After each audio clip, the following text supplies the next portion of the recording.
¿Qué tal, amigos? Buen día, buenas noches, buenas tardes. De nueva cuenta los saludan Sergio Santiago y Mauricio Matamoros, un servidor. Aquí les damos la bienvenida a un video podcast más de Revista Belcebú, donde estamos, bueno, tratamos de desmenuzar un poco una historieta en esta ocasión. Tal vez hay alguien que tenga un ojo clínico, que ya haya leído la obra, se dará cuenta de que pues ahora nos hemos reunido para hablar de una magnum opus de Frank Miller, una muy temprana, Ronin, obra del 83 que efectivamente está cumpliendo 40 años de que comenzó su publicación, de que se concibió. Una obra que curiosamente me parece que no es tan conocida, no es lo conocida que debería de ser, cuando se trata de una obra importantísima, no solamente la bibliografía de Frank Miller, sino pues en la historia del desarrollo de la historieta estadounidense, ¿no? Porque fue un momento de ruptura tanto en la carrera de Miller, pero esto igualmente provocó una serie de desarrollos, de avances, tanto editoriales como de formato, pues en el terreno del cómic, ¿no? Y estamos hablando de una obra que inclusive influyó no solamente a autores de cómic, ¿no? Sino que influyó notablemente a cineastas. Podemos recordar que hace alrededor de 15 años, un cineasta tan sui generis y sobresaliente como Darren Aronofsky estuvo trabajando un par de años al menos en una adaptación donde inclusive trabajó con el propio Miller, ¿no? Y son de esos proyectos que la verdad a uno entusiasman con la simple idea de pensar en lo que pudo haber sido, ¿no? Que trabajaran Aronofsky y Miller juntos a mí me emociona, ¿no? Me motiva y me lleva pues a preguntarme por qué no se pudo llevar a cabo esta película. No lo sé, no sé cuál haya sido la razón, pero seguramente todo lo que trabajaron estos dos artistas, estos dos visionarios, me atrevo a decir que los dos son visionarios, sin duda pudo haber dado algo muy interesante, ¿no?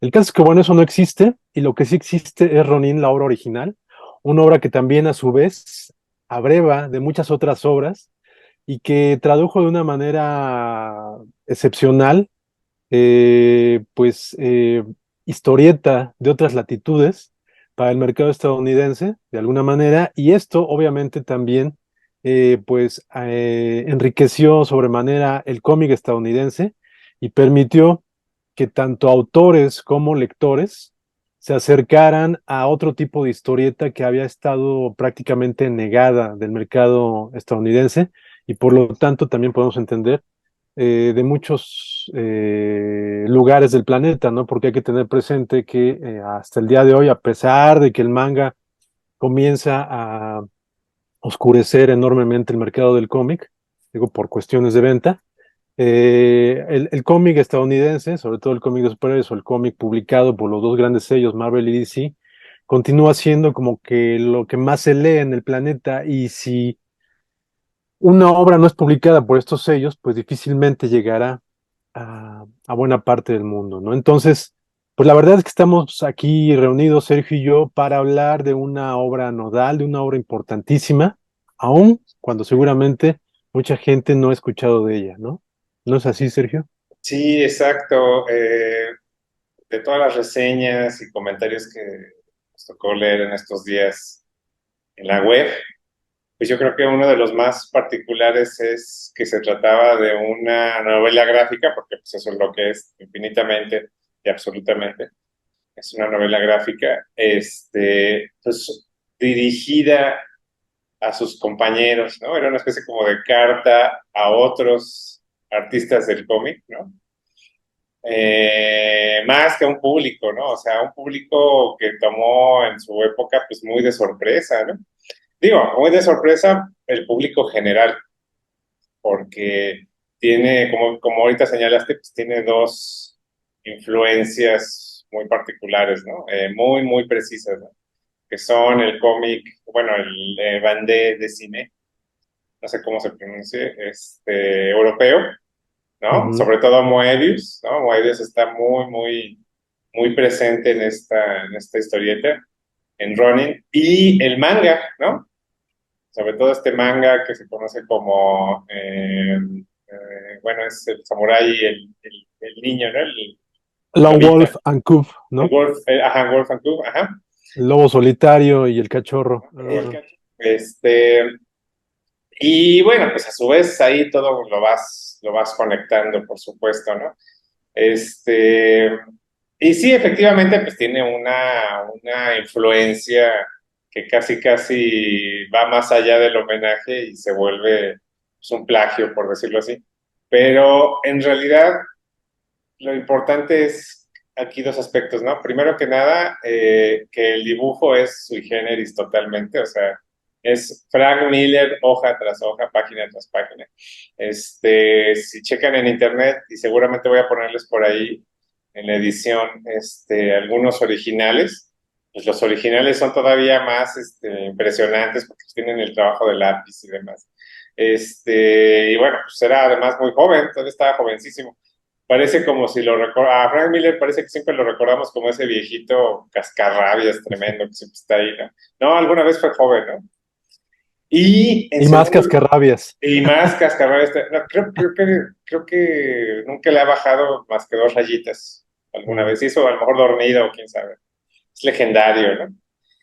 Y en segundo lugar, el color, ¿no? El color de Lynn Barley, que es una colorista que con el paso de los años se volvió pues, probablemente de las mejores históricamente hablando, si no es que la mejor tal vez, o sea, está a ese nivel.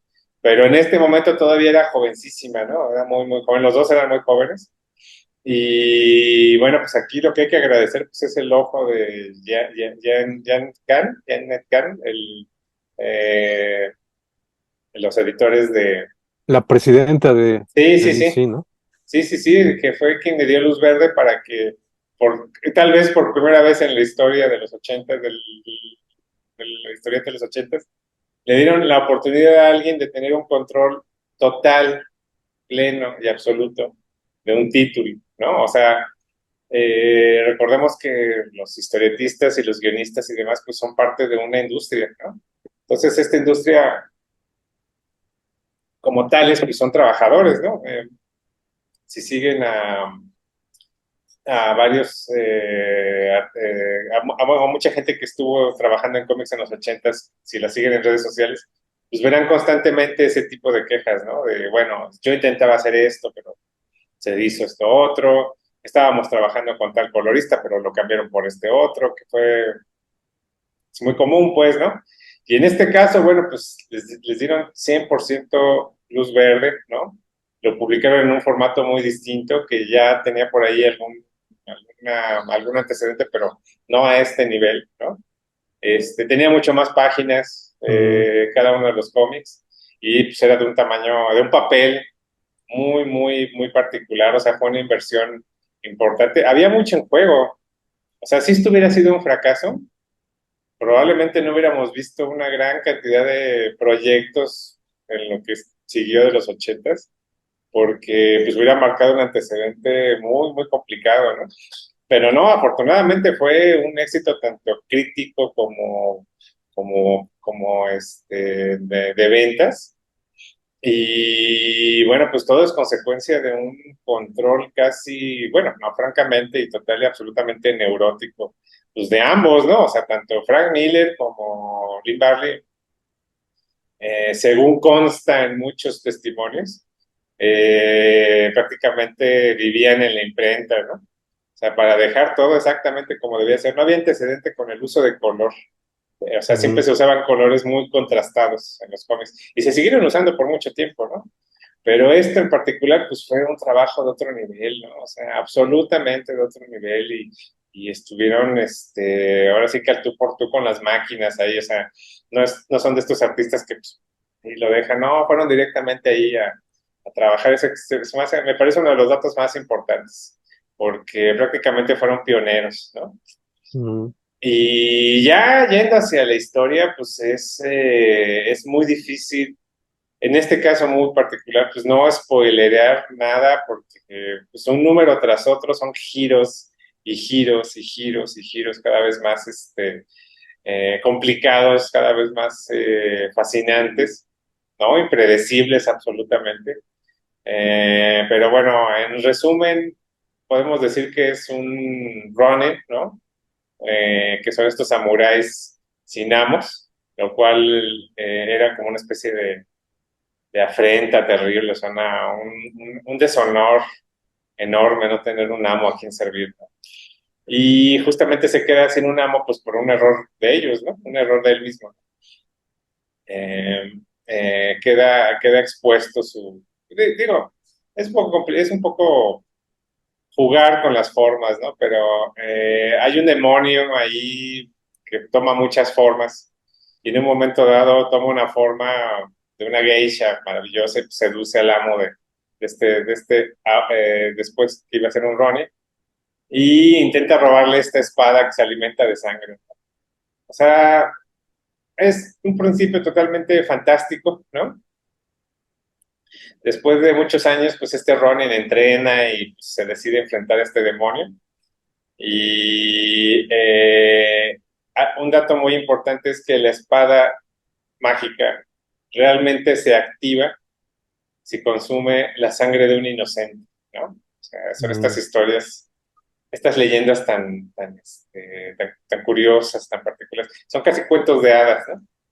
Y bueno, pues entonces lo que hace este Ronin, esto es en las primeras páginas además, ¿eh? O sea, lo primero que hace este Ronin, pues es justamente permitirse ser rebasado por este demonio de múltiples formas, que por ahí lo tienes ahí atrás, mm, que se llama Agat, y entonces pues decide suicidarse, ¿no? O sea, se atraviesa el mismo con la espada. Él se vuelve el inocente, ahí está, mira, ahí está. Él se vuelve el inocente con el cual se activan estos poderes extraordinarios de la espada, pero la consecuencia pues es que los dos quedan atrapados en esta espada samurái mágica, ¿no? Y pasan los siglos y lo siguiente que sucede, que es el de los primeros, de muchos giros francamente enloquecidos, pues es que aparecen en un momento dado en el siglo XXI, ¿no? mm, Y curiosamente es un siglo XXI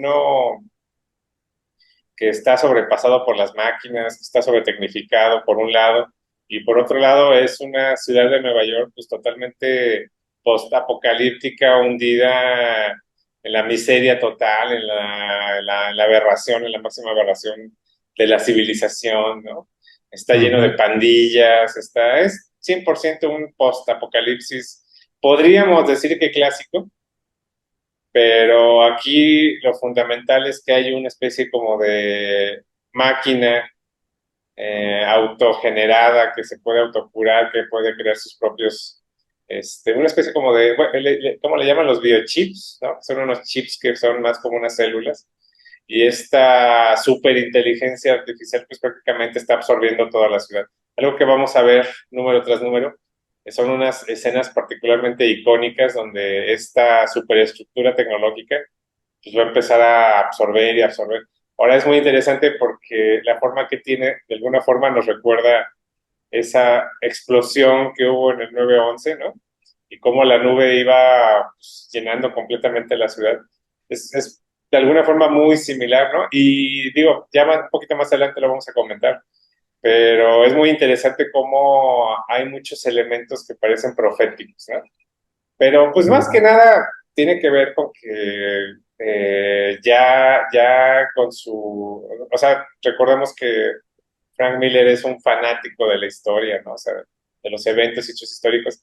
Pues él sabe que todo se va a repetir de alguna forma, ¿no? O sea, de formas ligeramente distintas, pero la historia siempre va a tener como ciertos elementos que se van a repetir una y otra vez. Y aquí el tema principal a mí me parece de Ronin, o sea, el gran tema que está ahí en el núcleo de toda esta historia, de todos estos eventos y estas acciones y batallas y demás, pues es el gran conflicto de lo nuevo con lo viejo. mm, O sea, es una obra que tanto visualmente es de alto, de altos oscuros, ¿no? De estos claroscuros muy, muy intensos, como que esta temática está omnipresente, o sea, desde un principio hasta el final está 100% omnipresente, como hay un serio conflicto entre un elemento nuevo o una sociedad nueva o una realidad nueva, pero un paradigma nuevo y los viejos paradigmas, ¿no? Están todo el tiempo ahí luchando por ver cuál se impone sobre el otro. Y bueno, pues es increíble cómo todos estos años y nos sigue diciendo cosas, nos sigue mostrando cosas. La lectura, afortunadamente hubo un par de entrevistas por ahí que eran de época, entonces las lecturas que había en esa época pues eran muy, muy diferentes a las que le podemos dar ahorita. Y una vez más lo decimos, como todas estas grandes obras que hemos logrado, que hemos tenido el honor de revisar, seguramente en 20 años va a decir algo totalmente nuevo y muy distinto, ¿no? Así es. Efectivamente es una obra que tiene muchas aristas. Por supuesto, digo, la principal, pues, bueno, la principal manera en cómo impacta, me parece, es narrativamente la historia, que es una historia bien interesante, muy divertida, muy intensa, y que bueno, la trascendencia de esta historia, pues, como lo has dicho, es que refleja tanto ciertas reverberaciones históricas, incluso reverberaciones históricas que todavía no se presentaban, Sí. pero también por la intensidad de la historia que años después prácticamente Jerry Tatarkovsky, el creador de las chicas superpoderosas y de Samurai Jack, pues no prácticamente, no se inspira solamente, prácticamente se fusila todo Ronin para la creación y desarrollo de Samurai Jack, ¿no? Sí. Pero a mí me gustaría hablar un poco precisamente del contexto histórico en el que se crea, no para hablar precisamente de la trascendencia histórica de la obra, sino para hablar de las razones por las que esta obra se constituye así y es importantísima. Estamos hablando del 83. Frank Miller tenía 25 años. O sea, imagínate, 25 años y ya presentar ese nivel de talento es impresionante, ¿no? Eh, Cosa de 4 años, apenas 4 años antes, bueno, 5 años antes prácticamente había comenzado a trabajar en el cómic industrial, ¿no? Haciendo historias cortas. Es en el 79 cuando comienza a ilustrar Daredevil, ¿no? Que lo escribía entonces Roger Mackenzie, el escritor Roger Mackenzie. Y unos meses después, en el 80, Miller ya se comienza a encargarse totalmente del cómic, ¿no? Es decir, empieza a escribir y a dibujar. Y pues como sabemos, se trata de una obra revolucionaria, ¿no? Miller, apenas con 23, 24 años, pues le da un giro sustancial a la narrativa del cómic de superhéroes. Y pues a Daredevil lo convierte no solamente en un cómic de un vengador, ¿no? Sino que alimenta toda la narrativa de Daredevil a través del tipo de historias que a Miller le gustaban, que eran toda la novela oscura, toda la novela noir Ajá. de policías y de criminales. Eh, Toda esa inspiración que tenía de este tipo de narrativa de prosa, Miller lo imbuye en Daredevil y lo transforma en uno de los cómics más sobresalientes de superhéroes de toda la historia, y en aquel momento pues yo creo que era sin duda el más interesante, ¿no? El más controvertido y el Ujú. más atractivo para los lectores, ¿no? Eh, Obviamente Miller de la noche a la mañana se convierte en ese terminajo tan utilizado. Me parece que en este caso sí aplica totalmente de enfant terrible. Son infantes Y, horribles. Miller, pues bueno, todavía sin cumplir 25 años, pues prácticamente le ofrecen las perlas de la Virgen todos los editores, ¿no? Eh, Daredevil, recordemos que, por ejemplo, pues lo convierte prácticamente en un samurái, en un ronin, ¿no? Ujú. Y es a partir de esa mezcolanza de intereses que Miller pues comienza a investigar obviamente más, a hacer una investigación más profunda para Daredevil, comienza a involucrarse en toda la literatura y la historia de los samuráis, de los ronins, Y esto obviamente se mezcla con el interés también y el alimento narrativo y gráfico que estaba obteniendo en aquellas épocas de acceder a mucha obra de autores europeos. Y pues se le ocurre la creación de Ronin. Inicialmente, de hecho, Ronin iba a aparecer en Marvel Comics, pero Janet Ken, como ya lo mencionó Sergio, le ofrece a Miller total libertad creativa si lo publica en DC, y es así que Miller se decide por ir a DC, ¿no? Pero en aquella época, pues Miller, digamos que era el más iconoclasta de los autores, ¿no? También estaba Howard Chaykin, que Sí, ya lo claro. comentamos, de hecho, en el anterior podcast de cómics que tuvimos. Y Howard Chaykin, pues había creado cosas muy interesantes, pero en ese momento él estaba un poco alejado de los cómics. Y de hecho, en el 83, recordemos, es cuando regresa con esa gran obra que es American Flag. Ujú. Entonces, el 83 es como que un momento sublime para el desarrollo del cómic comercial en Estados Unidos. En aquella época también andaba arrancando Love and Rockets. Alan Moore llega, si bien ya había comenzado a revolucionar el cómic con creaciones como Before Vendetta, Miracle Man, pero en Inglaterra, es decir, eran todavía unos cómics que no llegaban al gran público. Es en diciembre cuando llega a escribir Something, ¿no? Entonces, con esto quiero decir que el 83 es un año muy importante y por distintos ángulos, autores comienzan a despuntar de manera impresionante y prácticamente sistemática, ¿no? Y Miller lo hace de una manera, pues fabulosa e impresionante, ¿no?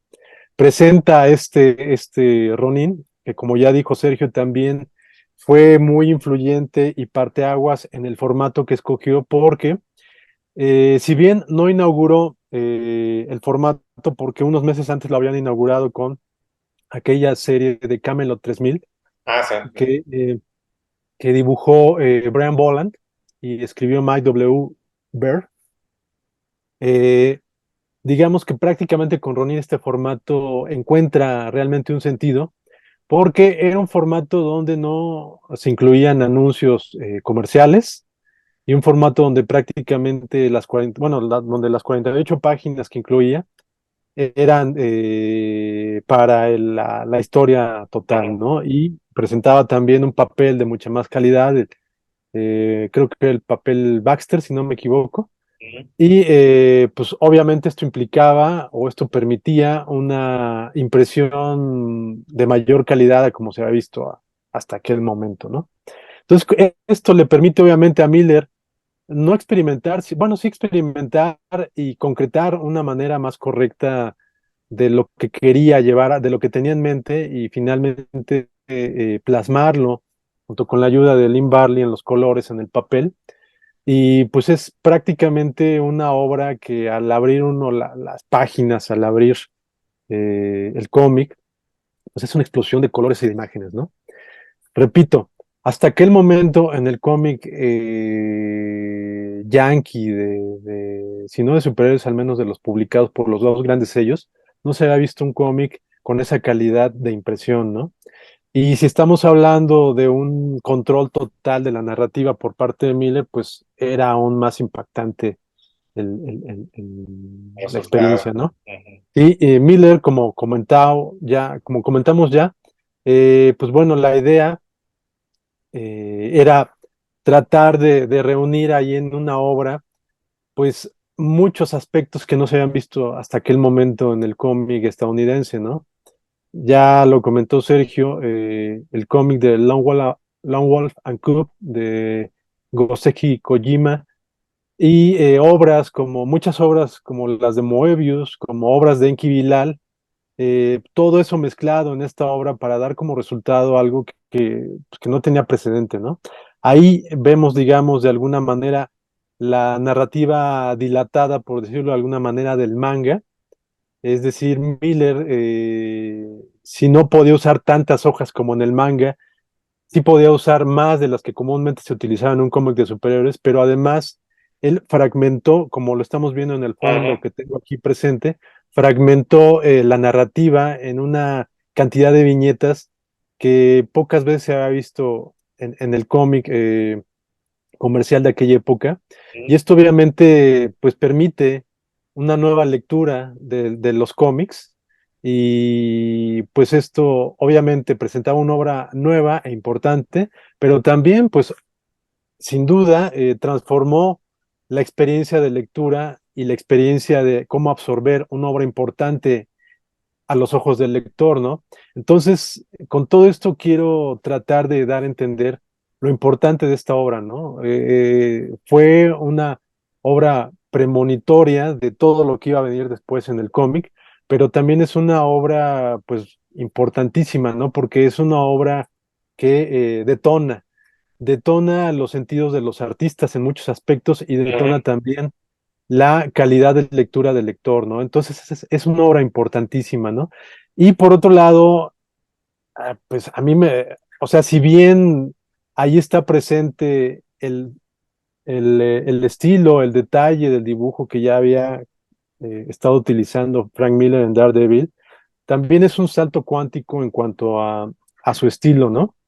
Eh, Ahorita en estos últimos años que Miller, pues bueno, estamos hablando de que ya es un autor que ya no tiene los 25 años de aquella época y que ha pasado, por decirlo de alguna manera, por muchas experiencias y experimentos que han mermado de alguna manera su salud y su capacidad para el dibujo.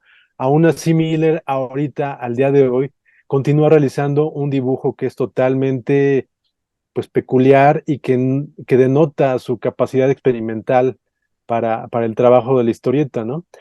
Ese dibujo es tan experimental y continúa siendo tan chocante que muchos lectores pues lo han visto como algo feo, ¿no? Pero pues es una evolución de su trabajo y aquí puedo imaginarme que en aquel momento para muchos lectores encontrarse con el dibujo ruidoso de Ronin fue encontrarse con una obra que no podía entender y yo me atrevo a decir que lo consideraron feo, ¿no? Sobre todo si hubieran tenido la oportunidad que hemos tenido ya los lectores 30 años después de ver esta obra reproducida en blanco y negro a partir del arte original en la edición Gallery que Ujú. sacaron en formato enorme, podrán encontrarse con los trazos que parecían de alguna manera feos de Miller, ¿no? Pero es impresionante ver cómo ese trazo que parece pues hecho al vapor, tenía un control total del montaje y de la narrativa que se iba creando en el cómic, que lo único que puede hacer el lector que se da el tiempo de analizar y de estar absorbiendo realmente esta obra, pues es una experiencia de agradecimiento, ¿no? Porque es impresionante ver el control total que tenía Frank Miller y cómo va descubriendo y abriendo nuevos caminos en el terreno de la historieta comercial y a partir de ahí en el terreno de la historieta total, completa, internacional. Cómo fue un parteaguas total esta obra, ¿no? Es impresionante verlo y cómo también ahí, pues ya vemos las semillas del contraste total que vendría a ser Sin City, ¿no? 10 años después, ¿no? Ahí sí Exactamente. ya una ruptura total con lo que se venía viendo en el cómic comercial, ya de entrada al decidir publicarlo totalmente en blanco y negro y romper totalmente con la narrativa que conocíamos hasta aquel momento del cómic de superhéroes, ¿no?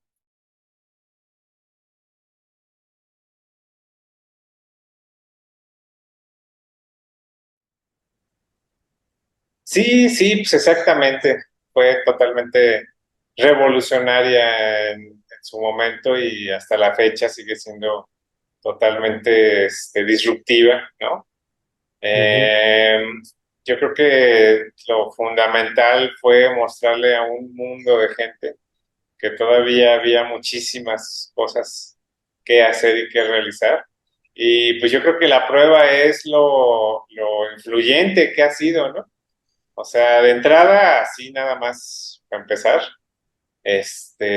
fue como que la razón principal o la inspiración principal para las tortugas ninja, ¿no? O mm, sea, toda esta Nueva York postapocalíptica, llena de estos seres pues, hibridados ahí. Y bueno, pues toda esta secuencia, ya tal cual hablando del cómics, ya esta secuencia que se da en las cloacas, ¿no? Pues es exactamente como que detonó. Ah, bueno, y sobre todo estas super máquinas, ¿no? Estas máquinas complejísimas, que además yo creo que es de las primeras cosas que uno eh, le pega totalmente en la cara, o sea, es casi casi una cachetada ahí. Toda esta tecnología híbrida, ¿no? Entre biológica y máquinas,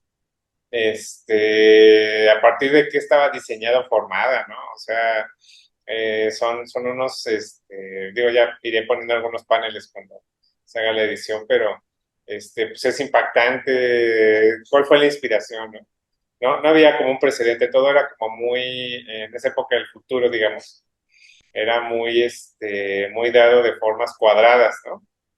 Ujú, Mucho como lo que hacía Sid Mead, por ejemplo, ¿no? Y de pronto enfrentar estas formas de la biología y casi, casi como insectos, pues es ujú, muy, muy, muy interesante. Y bueno, lo segundo, pues es que es como es un proto cyberpunk, ¿no? Por decirlo así.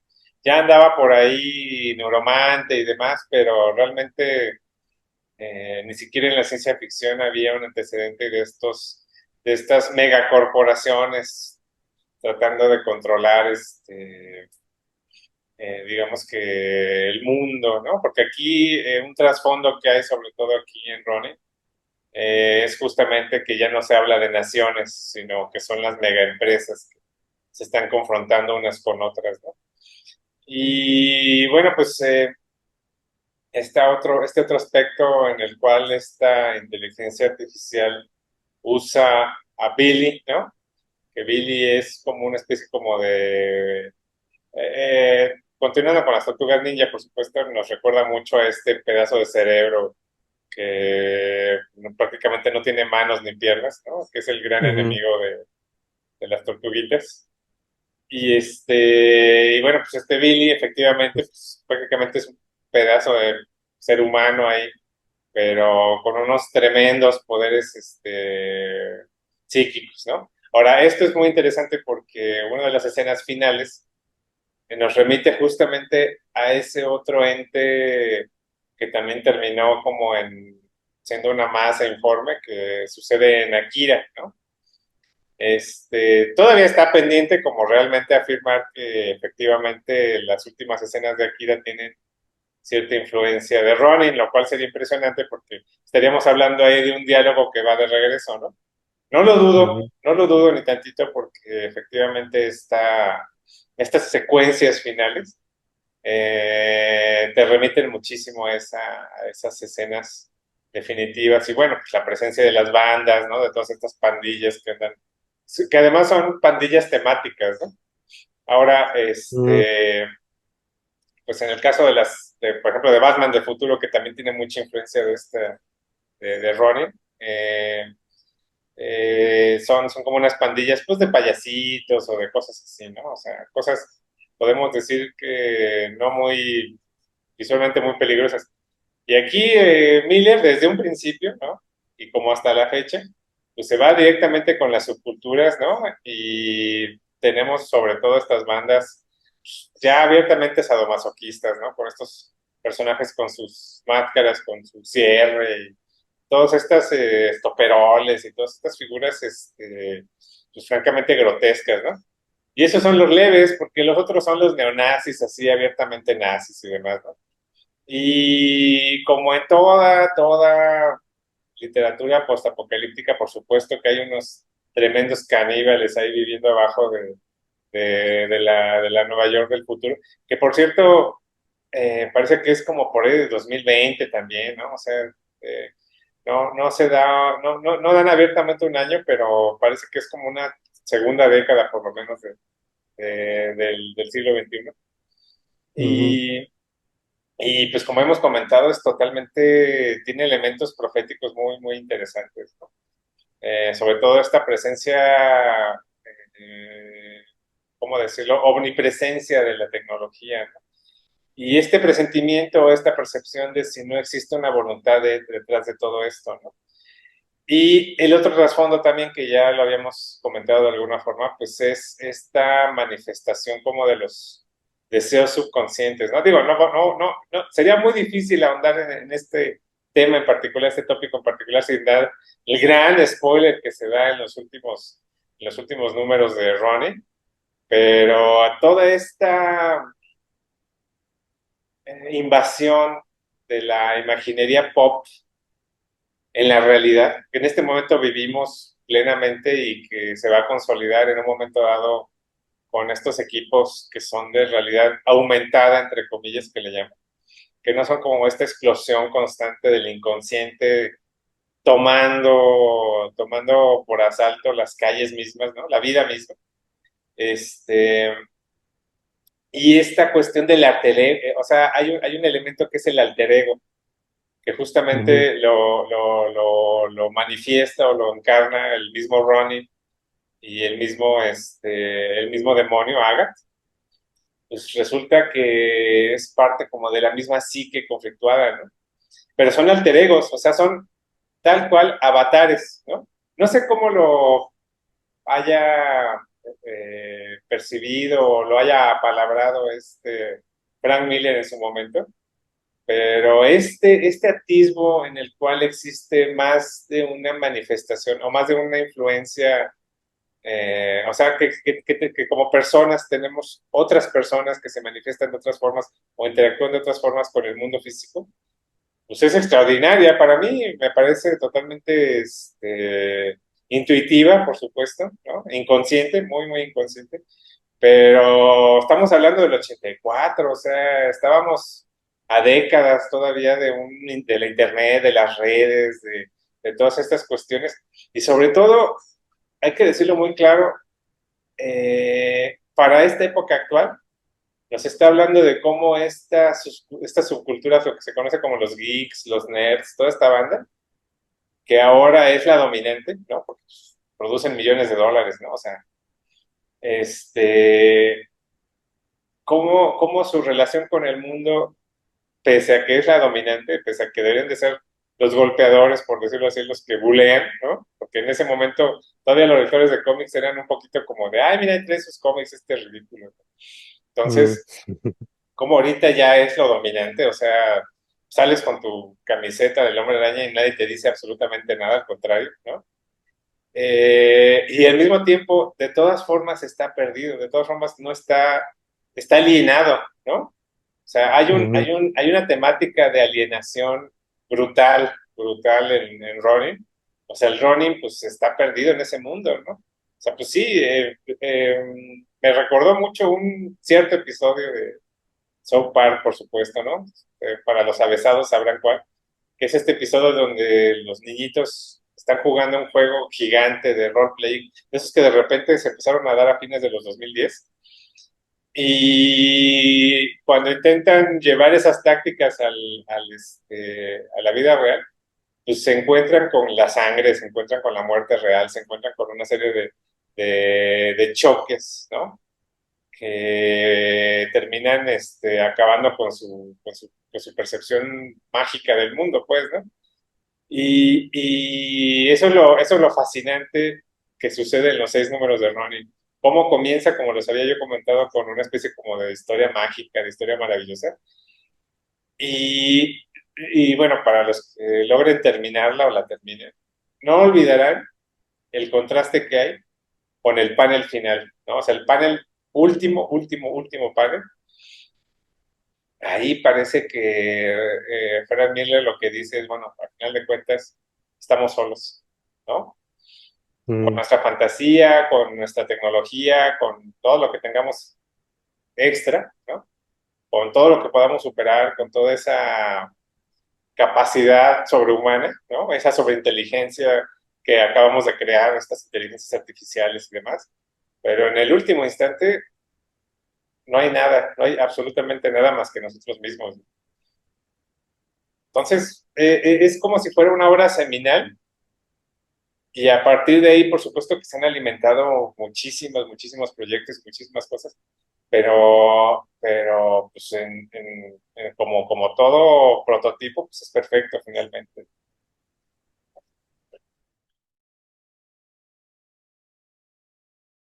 Es impactante de principio a fin esta obra y por muchos aspectos, ¿no?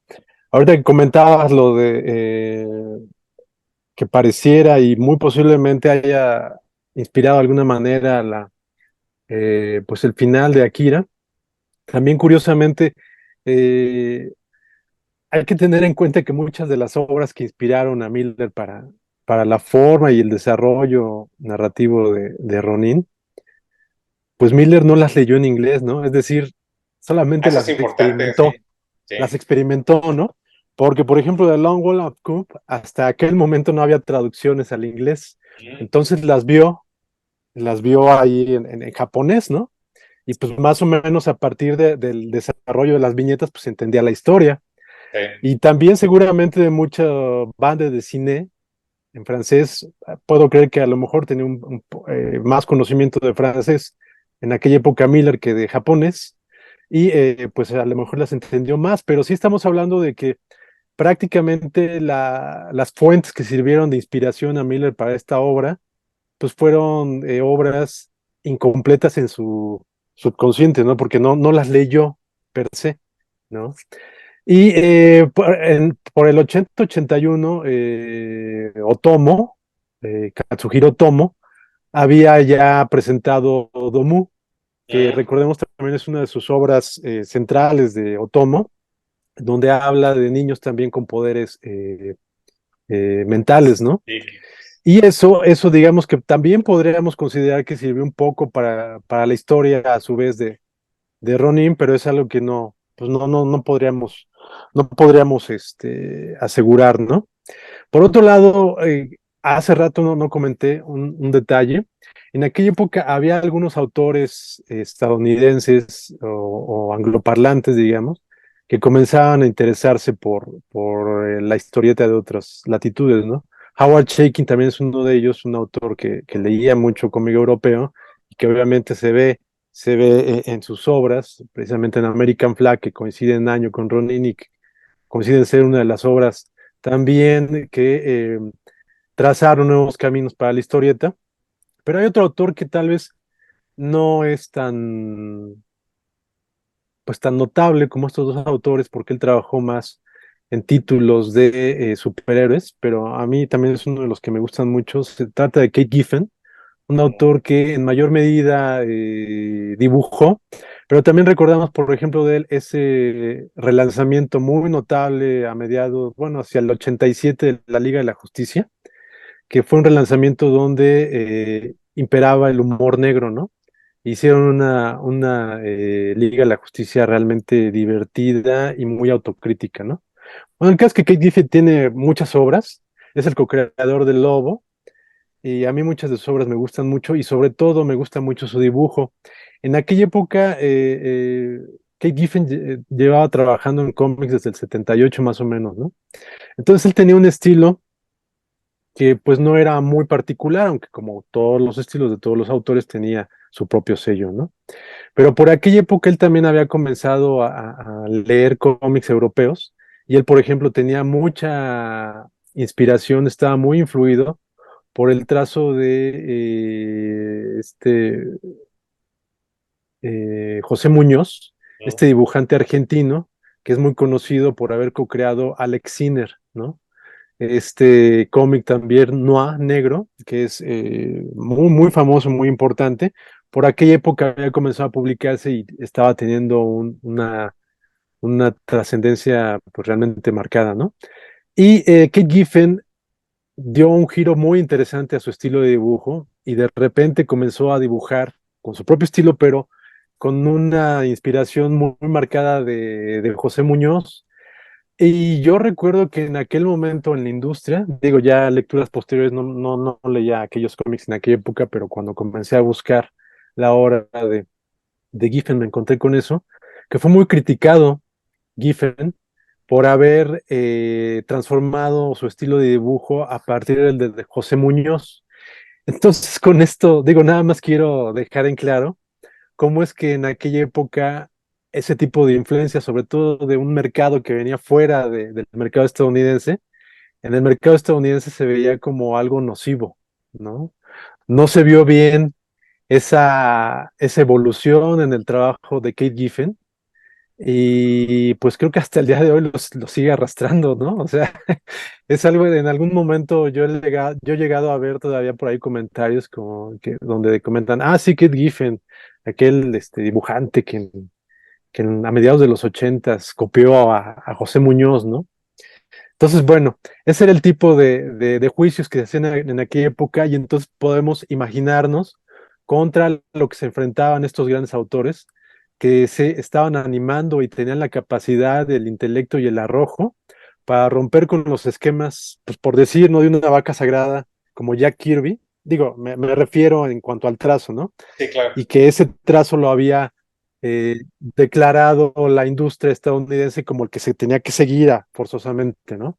Entonces estos autores, sin abandonar a Kirby, abrevaban de otras fuentes, se alimentaban de otras fuentes, lo mezclaban y arrojaban algo totalmente nuevo que para el mercado gringo pues podría considerarse nocivo, ¿no? Entonces, vamos, esto lo digo para que tratemos de entender el ruido que estaban generando esta generación de autores y con todos los muros con los que se estaban topando, ¿no? Afán. Entonces, bueno, pues es un momento bien interesante.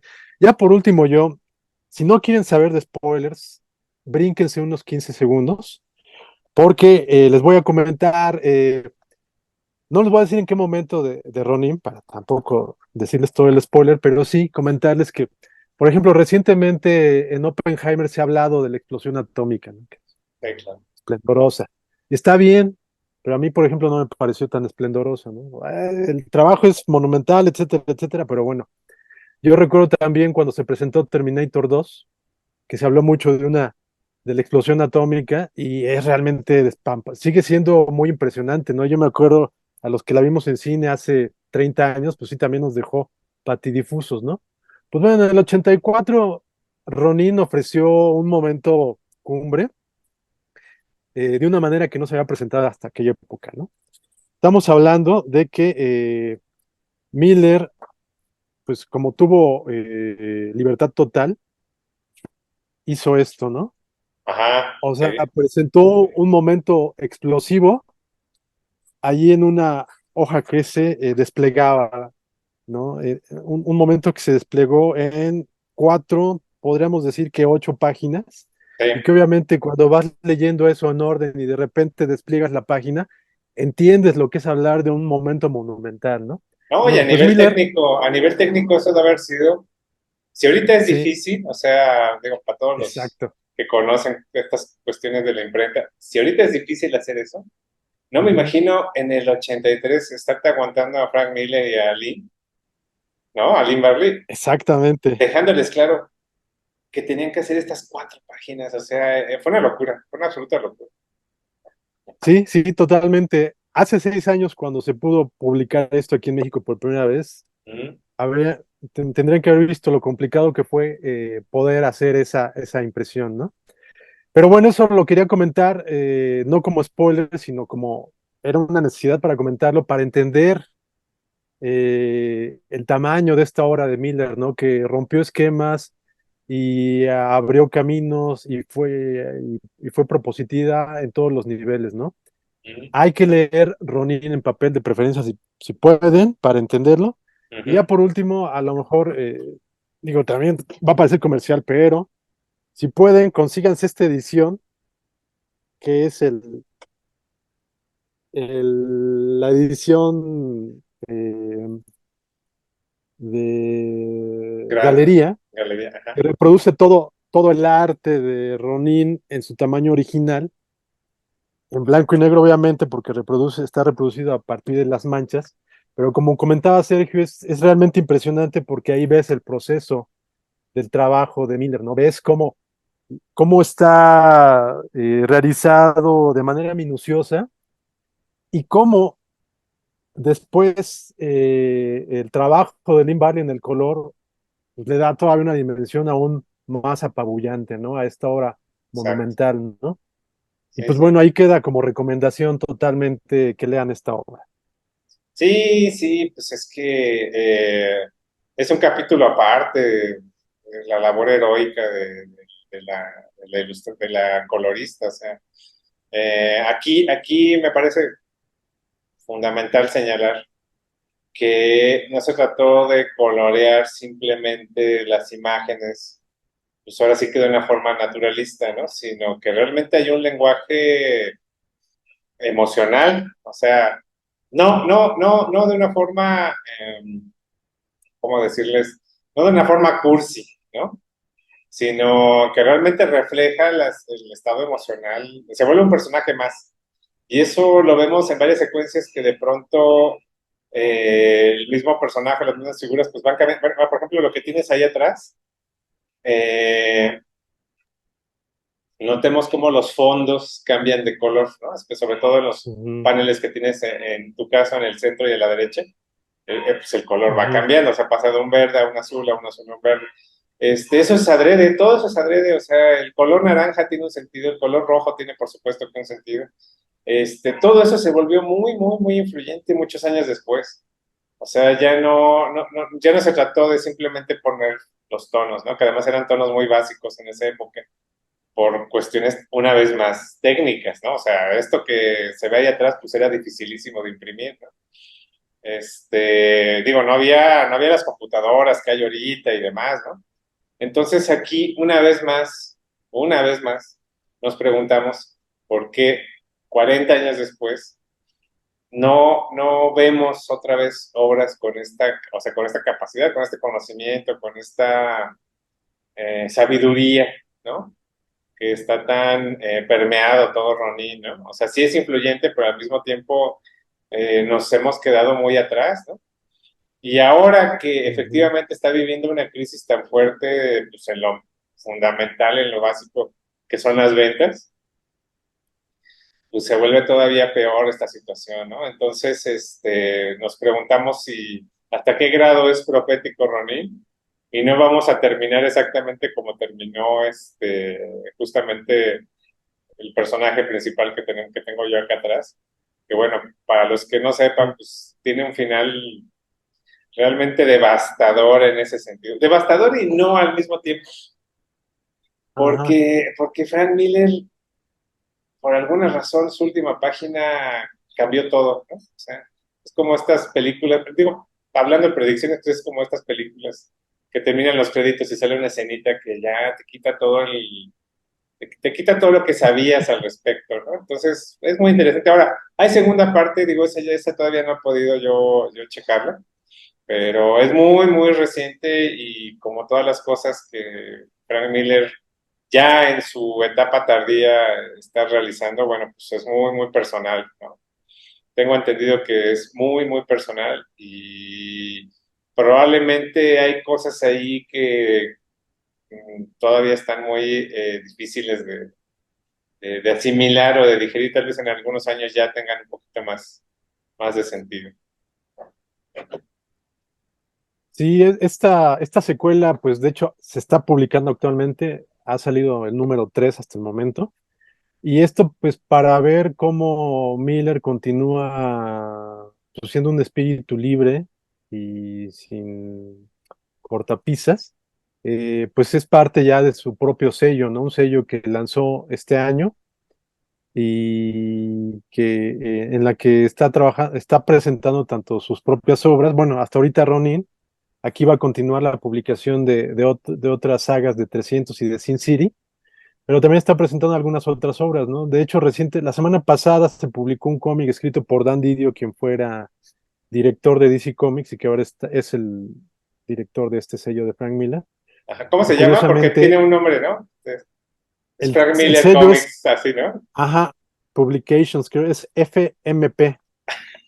O sea, más Sí, narcisista no puede ser, como Frank siempre, ¿no? Miller Presents, por supuesto, y pues aquí es con total razón, ¿no? Digo, yo creo que cualquiera que sepa de la historia del cómic y que ve que es un sello que se llama Frank Miller, pues lo compra, ¿no? Sí, claro. Este,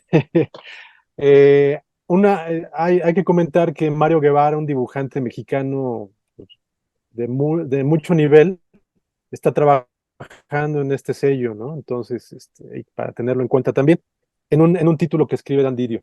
Pero bueno, el caso es que Ronin, Book 2, pues sí, es la secuela de esta historia.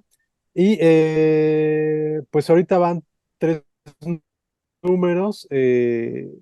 Toda la narrativa se desarrolla a dos páginas, es decir, cuando se publique el recopilatorio va a ser apaisado, como ha sucedido con las últimas obras de Miller, que son Sin City 300.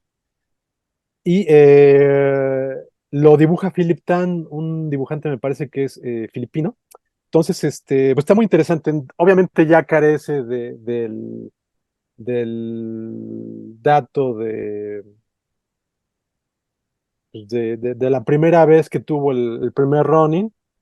Ya la experiencia, digamos, no es tan impactante, pero está muy interesante, ¿no? Aquí, digamos que se acerca un poco más a Longwall Cub, porque estamos hablando que uno de los personajes, bueno, pues ya para decirlo, ¿no? De alguna manera, aquí los protagonistas, al menos de los dos primeros números, es la amante que deja Billy y el Mm, hijo de esta misma pareja, ¿no? Entonces ahí vemos un gran homenaje a Longwall Cub y nos hace recordar también lo que ha desarrollado en las últimas historias también de su Dark Knight, de su universo de exacto. Dark Knight, de Miller, ¿no? Donde ya están presentes los hijos de las semideidades, ¿no? Que son Superman y Wonder Woman, ¿no? Así como del mismo Batman.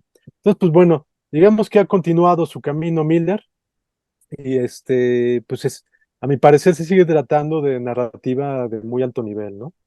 Y que vale la pena conocer porque pues estamos hablando, repito, de una obra central, Ronin, y que haya una secuela 40 años después, pues a mí me parece todo pues una gran noticia que prácticamente está pasando de noche, ¿no? Pues bueno, así Pues pasa.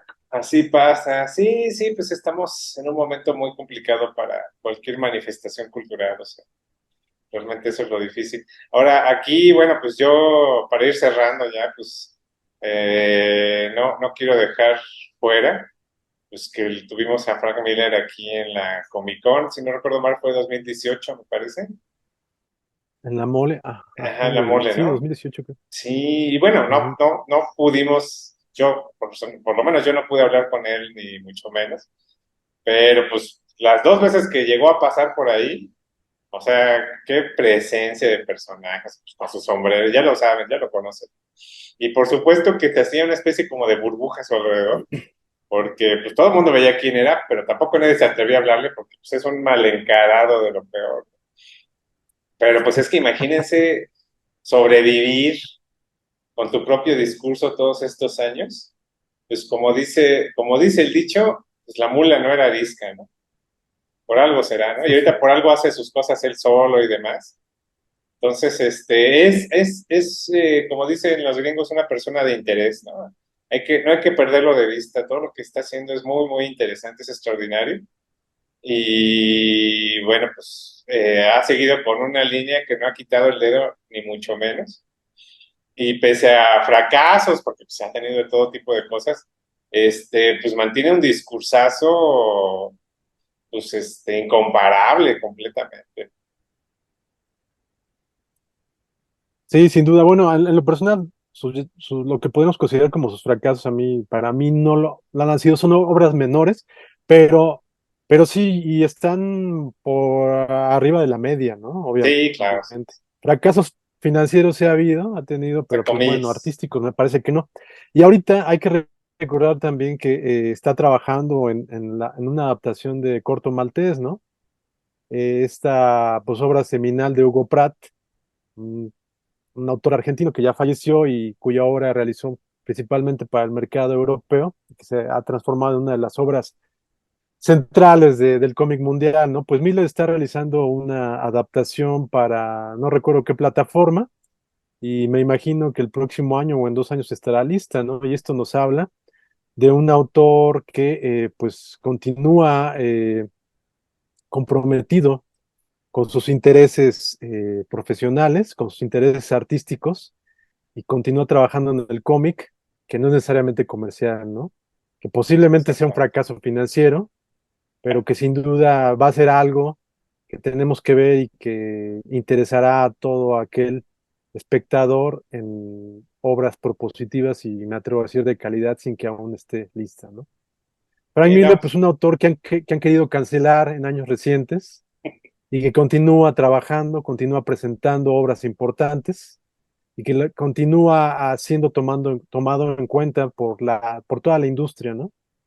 Esto nos habla pues de un autor importantísimo para el siglo XXI, aún presente, ¿no? y pues es un auténtico Ronin de la vida real, ¿no? Con todo lo que Ujú. eso implica una vez que lean el cómic, ¿no? Pues si estás de acuerdo, pues yo creo que vamos cerrando con eso. Sí, así es. Como siempre, la Pues invitación, ¿no? sí, a que lean la obra de Ronin y lean el resto de Frank Miller, ¿no? No se dejen llevar por los comentarios que han hecho recientemente de él. Pues, como todo autor tiene sus propias ideas y sus propias decisiones, todos las tenemos. Hay ideas con las que uno no pueda, tal vez no comulgue, pero no por eso uno va a echar al cesto toda una obra monumental, ¿no?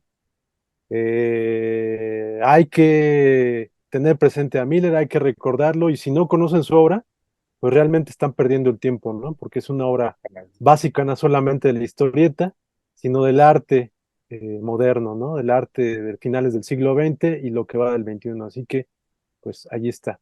Véanlo, por favor. Pues listo, si no hay otro comentario, pues nos vamos despidiendo. Les agradecemos muchísimo. Ya estamos preparando los siguientes. Ahora sí vienen un par de cápsulas que llevamos todo el año trabajando y pues ha sido un verdadero gusto, ¿no? Ujú. Eh, entonces, bueno, pues queda ahí como siempre la invitación, conozcan las obras, eh, vayan directamente a los autores en su propia voz y pues ahí seguimos entonces más que atentos a todo lo que esté sucediendo. Muy bien. Muchas Pues muchas gracias. gracias y hasta la próxima. Hasta luego.